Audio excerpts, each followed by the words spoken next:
All right, let's just jump right in.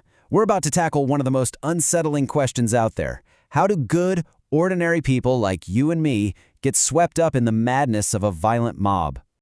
I mean, you see it throughout history, right? A crowd of people, each with their own conscience, their own sense of right and wrong, and then suddenly it's like a switch flips. They collectively do things that any single one of them would be horrified by if they were alone. How does that happen? Well, at its core, it's this massive clash. As individuals, we think of ourselves as accountable, self-aware, pretty rational beings. But you put us in a mob, a totally different personality can take over. Suddenly, you're anonymous, you're running on pure emotion, and you're dangerously impulsive. So, what's the secret behind this scary transformation? Here's how we're going to break it all down. First, we'll look at the paradox itself. Then, we'll dive into the psychology of literally losing yourself in a crowd. We'll explore how wrong can start to feel right, see what's physically happening inside your brain, and then, and this is key, we'll talk about how to find that individual again. Okay, so let's start with this paradox. It's really all about the shocking speed of it, how quickly a normal person can morph into a perpetrator once they're swallowed up by a group. To really get a handle on this, we have to start with the most powerful ingredient in this whole recipe, the psychology of being anonymous. I mean, what actually happens to your sense of self when you just dissolve into a crowd? There's a word for this, and it's a big one: deindividuation. Psychologists have been talking about this for over 100 years. One of the first descriptions called it a loss of conscious personality. And that's really what it is. Your own identity, your own judgment, it all gets pushed aside, and the group's mind takes the driver's seat. So this happens in two major ways. First, being anonymous makes you feel invisible, right? Like you can't be held responsible because no one knows who you are. Accountability goes out the window. Second, your own self-awareness just tanks. You stop thinking about your own values because all your attention is on the group's energy. I mean, the most chilling real-world example of this has to be the Stanford prison experiment, where regular college students, just by putting on a uniform and losing their names, became shockingly cruel. And working right alongside that loss of identity is this other critical piece of the puzzle: diffusion of responsibility. It's that little voice in your head that says, hey, in a big group, it's not all on me. Your personal duty to do the right thing gets spread so thin, it practically vanishes. I love how one researcher put it. He said responsibility gets spread across the group like butter on toast.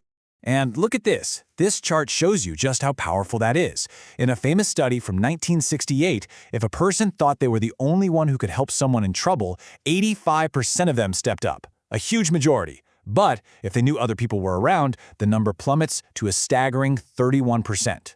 Just knowing others were there basically paralyzed them.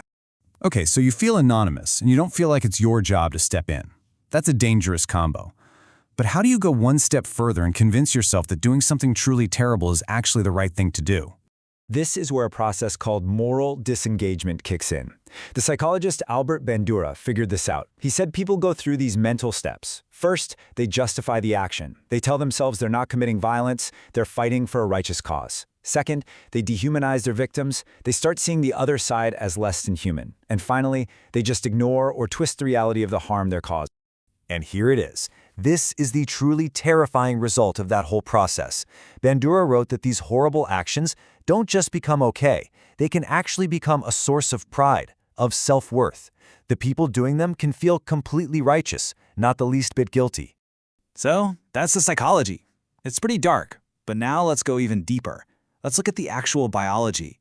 What is physically happening inside your brain when you switch into mob mode? So check this out. Your brain's moral circuitry essentially gets hijacked. The part that handles your personal sense of right and wrong, it gets shouted down by the brain's powerful need to conform to the group. Meanwhile, your brain's threat detector, the amygdala, goes into hyperdrive, while the part that's supposed to control your impulses gets weaker. It is literally the perfect neurological storm for irrational aggressive behavior. And this is the bottom line, the scientific climax of this whole thing.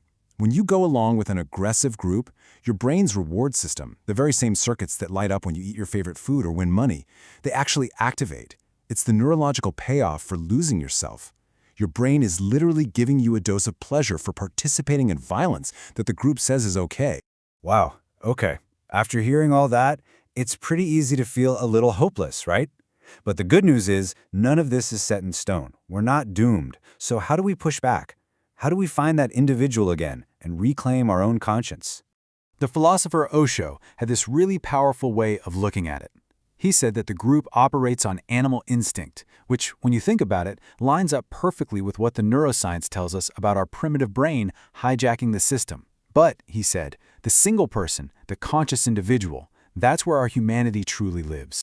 So this suggests that the antidote isn't just one simple thing. It has to work on 3 different levels. It's got to start with us, as individuals, building up our moral courage and self-awareness. Then, on a social level, it's about bringing different groups together, getting them to work on common goals. But maybe the most crucial level of all is the institutional one, making sure that people in power, like law enforcement and officials, are held accountable.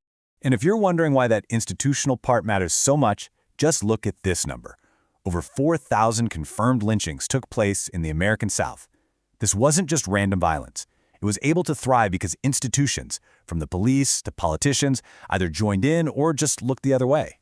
It wasn't until those institutions were forced to be accountable that the violence finally started to decline. The stakes here are, quite literally, life and death. Which brings us to a final question. For right here and right now.